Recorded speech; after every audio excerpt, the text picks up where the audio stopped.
ring has awoken. It's heard its master's call. Gandalf. El anillo ha despertado. Ha escuchado la llamada de su amo, Gandalf. Llegó el día, señores. La inteligencia artificial, quantum computer, biotech, CRISPR, robots. Estamos viviendo la colisión de las tecnologías que sin duda cambiarán la forma en cómo trabajamos, interactuamos, nos comunicamos, sentimos, vivimos. Este es un podcast sin fines de lucro, sin sesgos, en donde semanalmente publicamos, analizamos y criticamos dichas tendencias. Porque el futuro no se predice, se le explora. Bienvenidas, bienvenidos y bienvenides a este episodio, uno más de Mundo Futuro, el principio del fin. Mi nombre, afortunadamente, sigue siendo Jorge Alor, grabando desde la Ciudad de México, antes conocida como México, Distrito Federal. Sí, desde aquí les digo que el mundo cambiará más en los próximos 10 años que en los últimos 100.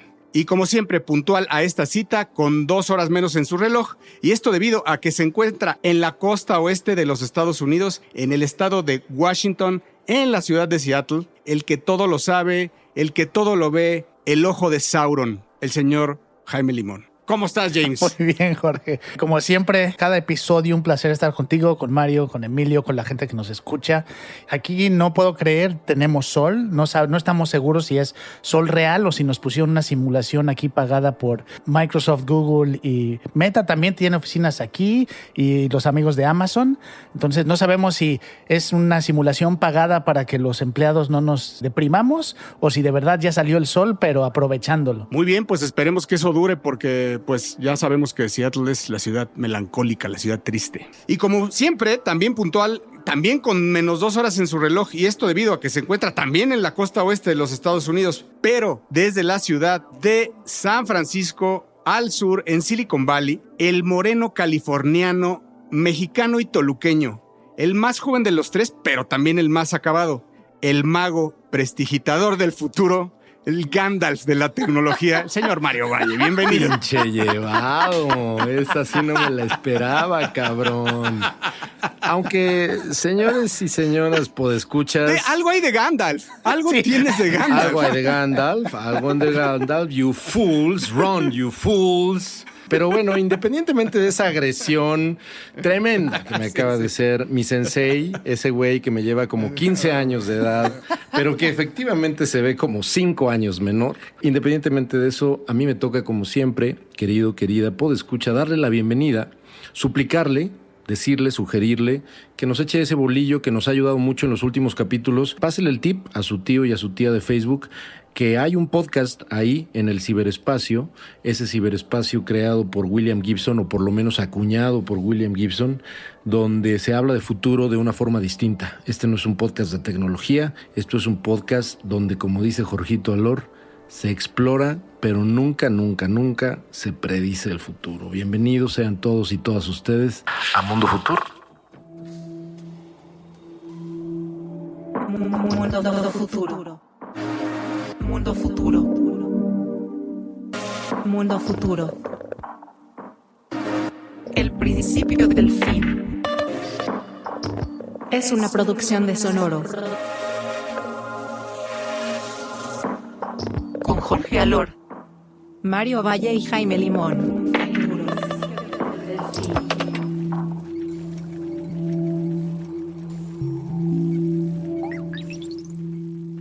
Bueno, pues a mí me toca hablar de un tema un poco escabroso, bastante serio en mi opinión, y lo vamos a hacer desde una perspectiva no moral, eso es importante mencionarlo, lo vamos a hacer desde una perspectiva histórica y sobre todo viendo hacia el futuro, porque después de todo, este podcast habla del futuro. Y sin embargo, esto que acaba de suceder en Estados Unidos y relacionado a muchos otros lugares del mundo, creo que vale la pena analizarlo justamente desde nuestra trinchera y desde nuestros binoculares hacia dónde nos puede llevar esto en un mundo futuro. Bueno, pues resulta que todas las personas que nos están escuchando sabrán que recientemente en los Estados Unidos se acaba de echar para atrás una decisión que la Suprema Corte de Justicia del país tomó, fíjense ustedes, en 1973. Y estoy hablando de una ley que apoyaba o protegía al aborto legalizado a nivel federal en Estados Unidos.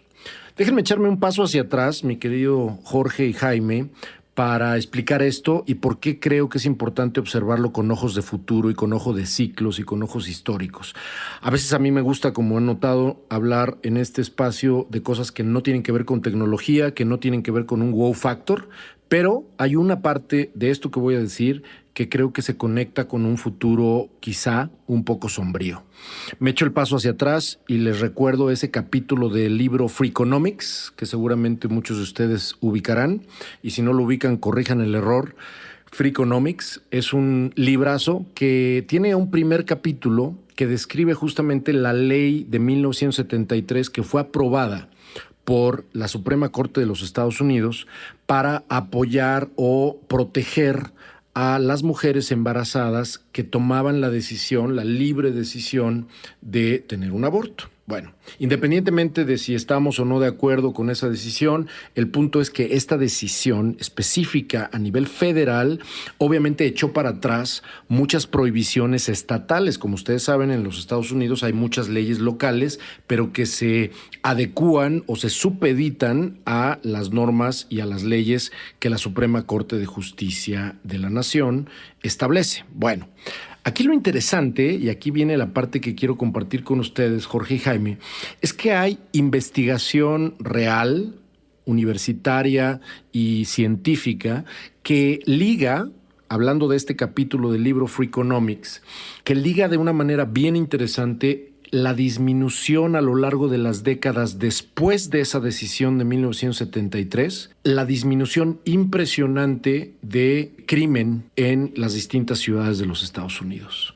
Hay una relación interesantísima, hay un debate y una relación documentada interesante entre el aborto legalizado y la reducción del crimen en ciudades en Estados Unidos. Las tasas de criminalidad en Estados Unidos en los 90s empezaron a bajar de una manera dramática después de que en los finales de los 70 y durante toda la década de los 80, por ejemplo, en ciudades de Nueva York, el crimen estaba a niveles indecibles. Y de pronto, en los 90s, nadie se explicaba por qué el crimen empezó a reducirse de una manera impresionante.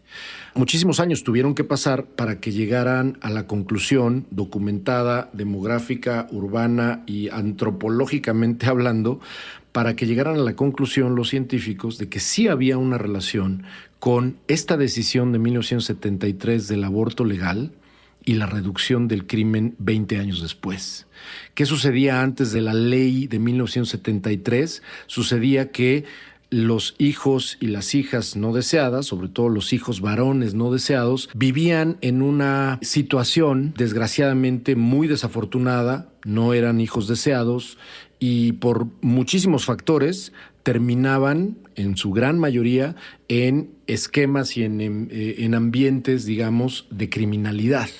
En el momento en que se acepta la ley Roe versus Wade, que así se llama esta ley que en 1973 fue aprobada por la Suprema Corte de la Justicia, empezaron 20 años después las tasas de criminalidad a reducirse de una manera impresionante. Hoy que esa ley ha sido revocada, hoy, de nuevo, los estados de Estados Unidos pueden tomar la decisión de prohibir y criminalizar, como el estado de Alabama, que tiene ya ahora la criminalización de la pena de 99 años para quien haga un aborto. Vamos a ver qué tal nos va en 20 años en términos de índice de criminalidad en esta nación. Pues yo lo que te puedo decir es, muchos creímos o asociamos el futuro con un futuro progresista, ¿no? Y eso es a lo que nos ha llevado desde, como dices, desde los 60, 70, avanzando sobre un futuro progresista, ¿no? Del progre, de ser más abiertos de mente, etcétera. Y creo que no necesariamente hoy está demostrando eso, ¿no? Hay muchísimas señales. No hemos sabido fluir con el tema de globalización, sino al contrario, ¿no? Creo que sobre todo en Oriente y en Occidente empieza a pasar cosas antiprogresistas como esta que estás mencionando. Entonces, lo platicábamos, ¿no? O sea, hasta qué grado en un futuro, no quisiera decir distópico, sino diferente al futuro progresista que hemos pensado, es como el futuro de Handmaid's Tale, ¿no? Que hablábamos tanto de esta serie, ¿no? En donde nuestro futuro, por el contrario, es más cerrado, ¿no? Es mucho más cerrado y un futuro mucho más conservador, ¿no? Y a ver, la brutalidad policíaca en Estados Unidos tiene que ver con eso, ¿no? La censura que ha habido, censuraron al presidente en Estados Unidos y eso, o sea, sí hay síntomas o pequeños chispazos de que el futuro no es un futuro progresista, sino conservador. Totalmente. A mí me saltan a la mente un par de temas en base a lo que está sucediendo. Uno es obviamente Estados Unidos siempre se ha visto como el lugar de la libertad, el lugar de la democracia, la luz, ¿no? Hacia dónde queremos ir. Y cuando uno empieza a ver este tipo de cosas y el impacto que pueden tener, y regresando a lo que decías, Mario, cuando arrancó esto, no solo abrió la puerta y después pudimos medir cómo bajó el índice de violencia y de crimen, pero además destapó la posibilidad de que las mujeres tuvieran un rol diferente en trabajos, en poder desarrollarse, no esto conectado directamente al aborto, sino simplemente en que las mujeres tenían la posibilidad de ser tomadas como individuos más completos, más a la par que los hombres, porque tenían ya un espacio, ¿no? Destapó muchísimas cosas, permitió que avanzáramos, ¿no? Si pensamos en, como dice Jorge, en este futuro progresista. Y hoy lo que estamos viendo es, a mi parecer, es el miedo al cambio. Y eso lo hemos visto en muchos lugares, como dice Jorge. Probablemente el Medio Oriente es mucho más claro, donde tanto las religiones como los sectores y los políticos muy conservadores, pues tienen miedo al cambio. Y esto, cuando hablamos de futuro, pues técnicamente es eso. Lo que se vuelve muy interesante es, estamos en una posición en la que estuvimos hace muchos años, pero la realidad en la que vivimos en cuanto a tecnología, en cuanto a posibilidades desde cómo comunicarte hasta cómo puedes tener un aborto, son otras.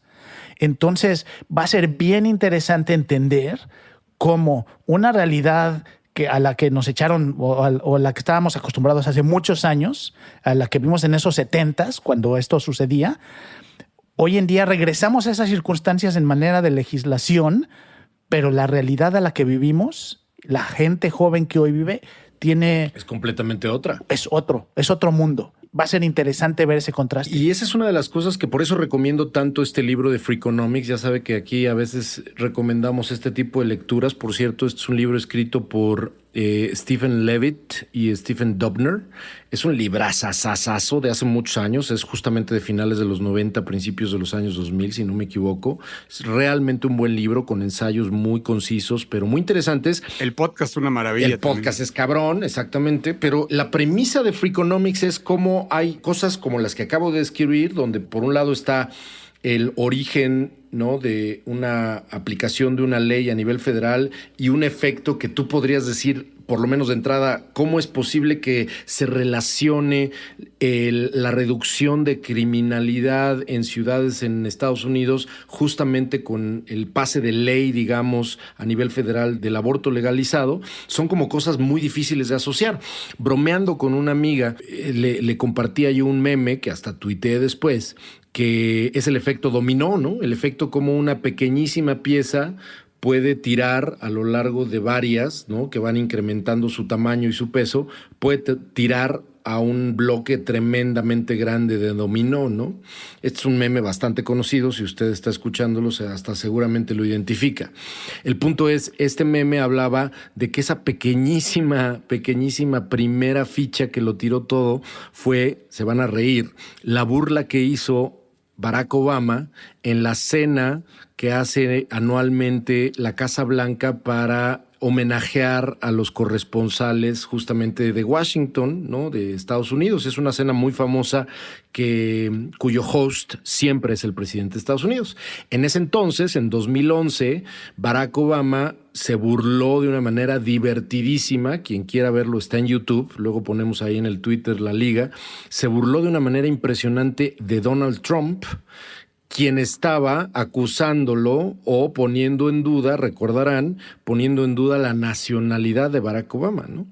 Entonces este meme hablaba de que esa cena era la primera ficha y la ficha enorme caída era la revocación de esta ley federal. ¿Por qué? Pues porque nada más y nada menos que Donald Trump se hizo presidente, ¿no? Se ardió en esa cena seguro, se hizo presidente y él nombró a 3 de los jueces de la Suprema Corte de Justicia, que son conformados por 9 jueces. Bueno, 3 de los 6 que votaron a favor de revocar esta ley fueron nombrados por el señor Donald Trump. Así que este tipo de decisiones, sin duda, porque la historia se repite y si no se repite, por lo menos rima bien cabrón, este ciclo de criminalidad, este ciclo quizá un tanto oscuro, vuelva a repetirse dentro de 20 años, quién sabe, ¿no? De acuerdísimo, Mario. Y creo que una de las cosas que destapan todos estos cambios, ¿no? Esta regreso a lo que vivimos antes, es el volver a pensar que es un individuo, ¿no? ¿Cuáles son tus derechos como individuo? ¿Dónde empiezan? ¿Dónde terminan? Y hoy viviendo en una sociedad donde estamos todos conectados, donde estamos todos compartiendo información, creo que se vuelve algo muy interesante. Yo lo primero que vi en cuanto a comentarios aquí en Estados Unidos es que la gente estaba empezando a pedirle a las mujeres que utilizan estas aplicaciones, que son muy comunes aquí, estas aplicaciones que te permiten como mujer llevar la cuenta de cuándo tienes tu menstruación. Obviamente eso es algo muy práctico, ¿no? Porque tiene muchas implicaciones en tu vida diaria. Y que el 90% de las mujeres la lleva, ¿no? O sea, eso también es importante decirlo. No hay una sola que domine, pero todas lo llevan porque tiene muchos valores agregados para ellas. Claro, es muy práctico poder tener ese cálculo que te recuerde, que te prepares y creo que el mensaje urgente pidiéndole a la gente dejen de utilizar esas aplicaciones, borren su información, porque es una manera en que un gobierno estatal en Estados Unidos podría detectar, pidiendo de manera legal la información a los creadores de la aplicación, podrían estar detectando. Qué fuerte. Sí, es un tema de control y de, no quiero decir que están faltando los derechos de estas personas, porque tú proactivamente lo estás poniendo, pero es una información que tú estás dando, que está disponible, que legalmente pueden los estados entonces pedir y podrían estar viendo cuándo dijiste tú que estabas embarazada, cuándo hay posibilidades de que estuviera una mujer embarazada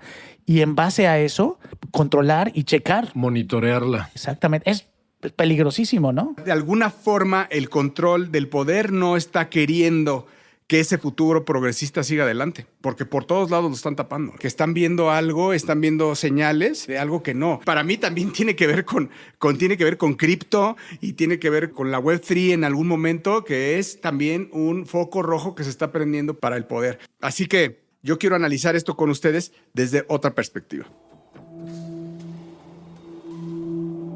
Mundo futuro. Bueno, y siguiendo con el tema poder, hay una noticia que nos dio comezón, en donde, sin llevarlo a la parte coyuntural de la noticia propia de Twitter, que ya está muy sobada, en donde, bueno, pues prácticamente se dice como un hecho que Elon Musk estará adquiriendo la red social, pues también ya hay rumores que empiezan a trabajar en la super app. Y cuando digo super app, para todos aquellos que no saben de qué estoy hablando, pues nos tendríamos que ir a China para conocer la super app. Cuando se habla de una super app, es una app, una aplicación que hace todo en una. Y esto se puede ver en una aplicación de una empresa que se llama Tencent, que es una de las empresas más grandes del mundo, sin duda, una de las 10, 15 empresas más grandes de tecnología, un gigante titánico de tecnología que tiene, entre muchas cosas de videojuegos, adquisiciones de grandes empresas de videojuegos, telecomunicaciones, electrónica de consumo, pagos, etcétera. Entre todas esas, tiene otro gigante que se llama WeChat, que es una aplicación que básicamente tiene más de 1,000 millones de usuarios. Digo, para que se den una idea, Twitter debe tener alrededor de 300 millones. Esta aplicación tiene más de 1,100 millones de usuarios. Y lo que hace WeChat, esta super app, es que hace todo, ¿no? O sea, básicamente, pues tiene un sistema de pagos de muchas formas, ¿no? Puedes pagar, puestos callejeros con WeChat, puedes hacer splits de dinero con tus amigos, puedes pagar cuentas, hacer transferencias de chat a chat, puedes retirar ya incluso dinero de cajeros especializados. Tiene un sistema también de match, ¿no? En donde pues te geolocaliza de alguna forma y tiene un servicio como de Tinder. Claro que es una red social en donde originalmente pues empezó con mensajes de voz, luego fueron microvideos y ahora pues es todo una red social, etcétera. Vaya, al final es una app en donde puedes hacer todo. Para mí, lo que pienso que hace de esta app un titán es el tema del control que tiene de los micropayments. Claro que volvemos a nuestro tema, al tema de este podcast, pues es una de las redes sociales que está intervenida no vigilada, intervenida por el gobierno. Claro que también tiene su propio search engine y tiene su propio Google interno y bueno, está todo. Yo que he tenido oportunidad de estar en China, pues está todo controlado. Vaya, no puedes ni abrir Google, es una locura. O sea, vaya, abrir sus navegadores está a cuentagotas. Todo es con WeChat, puedes desde leer los menús de los restaurantes, pagar los restaurantes, comunicarte con las personas, hablarles por teléfono, retirar dinero, hacer vaya, es todo en una, pero también es la aplicación que está intervenida por el gobierno. Y eso quiere decir, no sabemos, imagínense si aquí a este humilde podcast nos puede llegar esa información de que está vigilada y de que pueden tener acceso a todos usos y costumbres de los chinos. Imagínense de verdad con la inteligencia artificial del gobierno y de la propia aplicación lo que no pueden llegar a saber. Entonces, bueno, todo esto se los cuento porque volvemos otra vez a este retroceso en donde ya olvídense de nuestros sueños de Web3. Ahorita Web3 y cripto tienen un knockout técnico y no solo eso, sino que el poder y la centralización de los billonarios en el mundo pues está corriendo detrás de Twitter, que ya de por sí es la red social mejor valuada hoy por hoy en el mundo,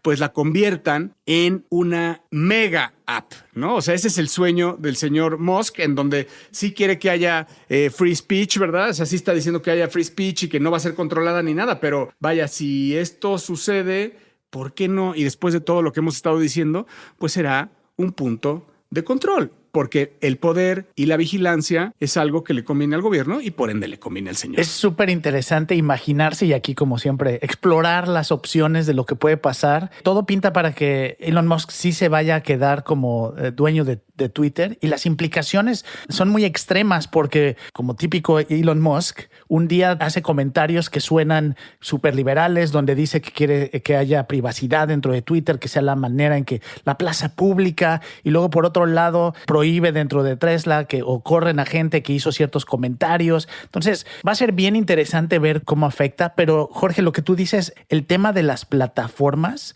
que creo que cuando volteemos hacia atrás en la historia y veamos lo que ha sucedido en los últimos 10, 15 años, esta creación de empresas que realmente su única función es conectar, es decir, conectar a alguien que quiere comprar con alguien que quiere vender, alguien que quiere hablar con otra persona, pero que en realidad esa es su única función, no producen nada, sino que solo conectan. Twitter creo que es el mejor ejemplo, porque si tú ves la evaluación de la empresa como tal en la bolsa, si tú ves sus ventas, pues no son las mejores, pero el impacto que tiene Twitter en cuanto a la percepción o la creación de percepción a nivel mundial es bien alto. Entonces cumple un rol que yo creo que dependiendo de lo que decida hacer Elon Musk, puede ser o muy positivo o de plano convertirse en algo bien diferente a lo que él está platicando. Yo creo que desde hace varios años hemos comenzado a ver un proceso súper interesante, que a ver si logro explicar en pocos minutos, pero a ver qué opinan.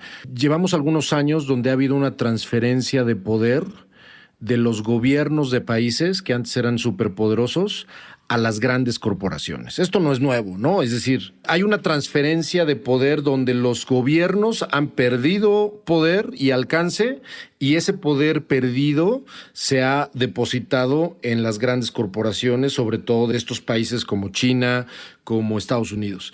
El poder potencial que tiene una plataforma como Twitter, el poder potencial que ya tiene desde hace varios años una plataforma como Facebook y el poder potencial que tiene alguien que está prometiendo llevarnos a Marte, ¿no? Y con todas estos como distintas esquinas en términos corporativos de poder, es algo que ni siquiera alcanzamos a dimensionar.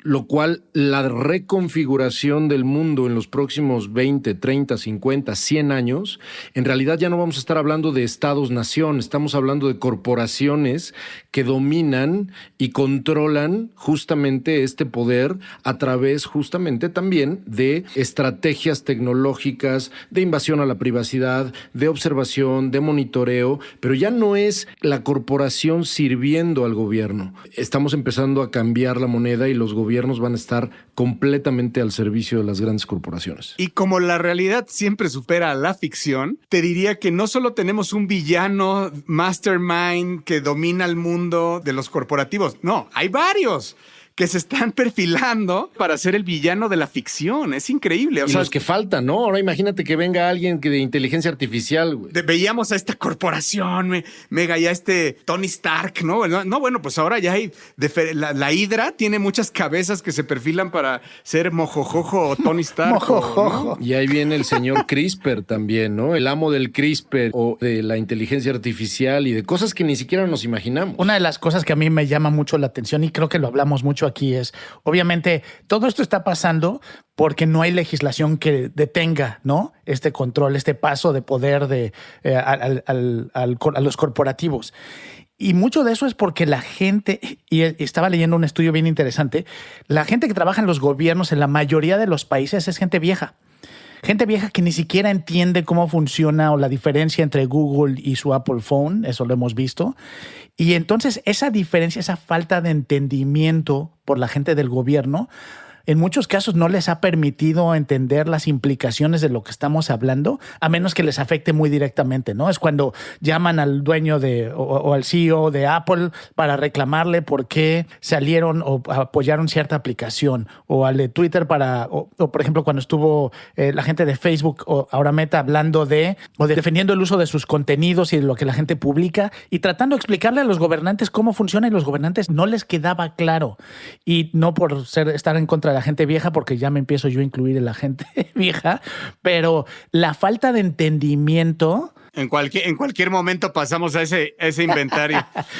Pero a mí mi mayor preocupación es este tema donde los gobiernos no pueden frenarlo, y entonces de verdad vamos a tener una de dos, o vamos a tener estas empresas, como dice Jorge, que van a controlar el mundo, o va a haber una reacción extrema como lo que estamos viendo y de lo que empezamos a hablar hoy, una reacción extrema donde de pronto los gobiernos empiecen a prohibir todo y quitar libertades porque pierden el control, ¿no? James, lo que tú dijiste, o sea, van a ser rebasados, están siendo rebasados. Entonces, imagínate en las cúpulas de poder, para seguir manteniendo el poder, pues les tienen que abrir camino a las corporaciones, facilitarles, hacerles alianzas. Vaya, a ver, SpaceX es eso. No se hizo porque Elon Musk es un genio. O sea, sí es también, pero se hizo porque al final se ganó la concesión de poderle fabricar a la NASA y le abre el camino. Lo que yo estoy sugiriendo es, imagínate, así como exploramos el futuro, imagínate un futuro donde Estados Unidos de pronto empieza a tomar decisiones más parecidas a China, donde dicen, ¿sabes qué? Esto es importantísimo para la seguridad nacional. El gobierno va a ser parte dueño de Twitter. ¿Cómo paras eso? Por eso te digo que hay como estas versiones paralelas posibles, ¿no? Donde hoy nos imaginamos todo en base a las cosas positivas, pero viendo el miedo que hay al cambio en ciertos sectores de los gobiernos, y en México lo vemos también, ¿no? Presidentes peleándose con los directores de empresas. Una reacción fuerte puede acabar en un modelo como el de China que mencionaste al principio. Mundo futuro. Y bueno, para cerrar nuestro episodio del día de hoy, yo quería platicar con ustedes un término que encontré en internet sobre un artículo en el New York Times que me llamó muchísimo la atención y me encantaría escuchar su opinión. Les doy el escenario. Uno de los retos más grandes que tienen las empresas de redes sociales o foros, si usted que nos escucha participa en algún foro, sabe el reto que hay hoy en día de toda esta toxicidad, como le llaman en las redes sociales. Toxicidad en cuanto a tienes ahí una persona que siempre da cosas negativas, que está hablando mal, pero al mismo tiempo pues genera movimiento, ¿no? Las empresas quieren mantener a gente que está activa en estos foros. Y lo que ellos proponen se me hizo muy interesante, y es tomar a estas personas y poco a poco irlas conectando para que el foro, entre comillas, el foro en el que ellos están participando, de pronto pues, los apoya más y coincide con sus ideas, y sin que se den cuenta, estas personas, estos usuarios en el foro o en la comunidad, sin que se den cuenta, están siendo llevados a interactuar con inteligencia artificial y no con personas. El término, me encantó el nombre que utilizaron, se llama Heaven Banning, que es básicamente es que te baneen o que te manden a algún lado, pero a donde te mandan es al cielo. y a lo que se refiere es... O te mandan, más bien te mandan al Averno, ¿no? Pero no, bueno, sí, pero tú no lo ves así, ¿sabes? Sí. Como en mucha ciencia ficción, donde el personaje de repente dice, esto es todo lo que quería, y de repente se da cuenta que pues esto es lo que quería, pero está en el infierno.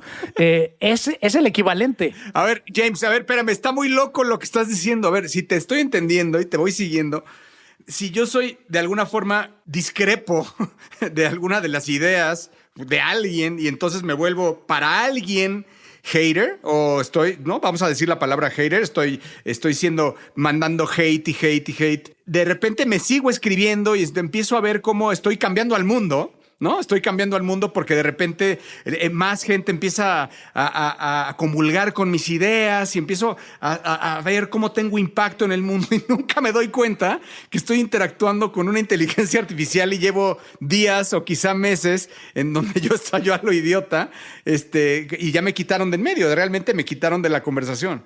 Está muy loco. Y eso nos regresa a todo lo que vemos típico, ¿no? De que si la vida es una simulación y, bueno, al final, por lo menos en estos foros, y es un tema que sí están revisando muchas de estas empresas que mencioné al principio, porque les facilita de alguna manera el poder seguir contando con esa persona en los foros. La persona sería feliz. El tema es que vive engañado porque todas las personas, o las personas, entre comillas, con los individuos con los que habla en realidad no existen.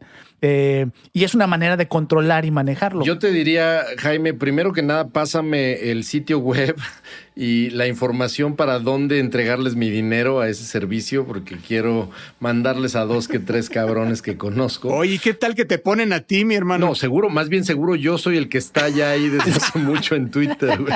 Ya estoy ahí. Deberían de pasarme comisión, güey. Y la inteligencia artificial la inteligencia artificial podría a lo mejor no darte todos los comentarios positivos, ¿no? A lo mejor te inventa ahí. Es más, ¿quiénes son ustedes? ¿Dónde están? Regrésenme a mis amigos Jorge y Jaime, güey, porque estoy platicando con 2 inteligencias artificiales, nada más, ¿no? A eso iba, ya hablando en serio, a eso iba. Imagínense en el futuro este tipo de simulaciones, pero ya en un ambiente inmersivo. Imagínense esto ya de una manera como más presencial, ¿no? Donde lo que estás, según tú, armando, donde tú estás en un mundo que según tú estás creando y donde estás coincidiendo con alguien, cuando en realidad todos esos alguienes son realmente NPCs, que quiere decir non-playable characters. Exacto, y justo es lo que iba a decir, que como siempre, el gaming es el que está adelantado a su tiempo, y para ustedes, si ustedes juegan, sobre todo juegos de multijugador, hoy en día es lo más común, que de repente si no se junta el número de personas requeridas para una sesión de juego, pues los juegos mismos te generan... Te ponen la inteligencia artificial. Te generan bots y juegas con esos bots, y en muchos casos no te dicen este es un bot y este es una persona. Entonces, hoy ya lo vivimos, ¿no? Ese arranque de lo que podría ser una realidad donde nunca sabremos si con quien interactuamos y quien coincide o no con nosotros es una persona. Me estás rompiendo el corazón, mi James, porque entonces si juego Halo, puedo estar jugando con gente que ni me contesta el saludo y que según yo eran personas. Pues no quiero romper tu ilusión, Mario, pero es correcto. Y de hecho, la gente de Halo, hay una opción donde tú puedes jugar simplemente contra bots, pero la idea es que sí, que no sepas distinguir, y eso ya lo han implementado los de Halo y muchos otros juegos, ¿no? Entonces, hoy ya vivimos eso, nada más es llevarlo a más allá de un juego, ¿no? Eso está impresionante. Wow. Welcome to Ignorland.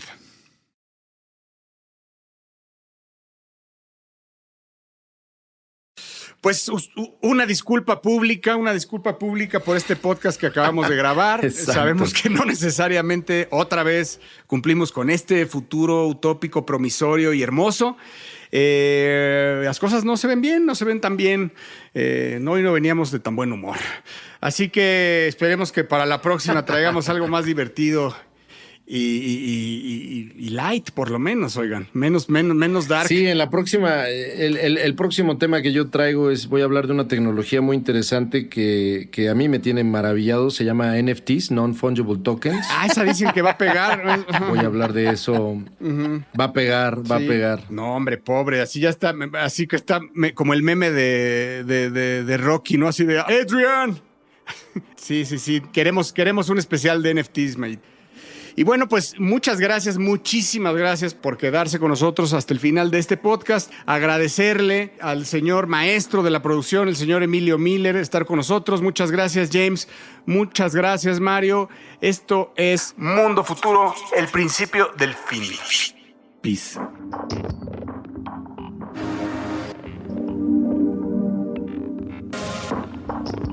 Mundo Futuro. Mundo Futuro es una producción de Sonoro. Suscríbete a Mundo Futuro en Spotify, Apple Podcasts o en tu plataforma predilecta de streaming. Sonoro.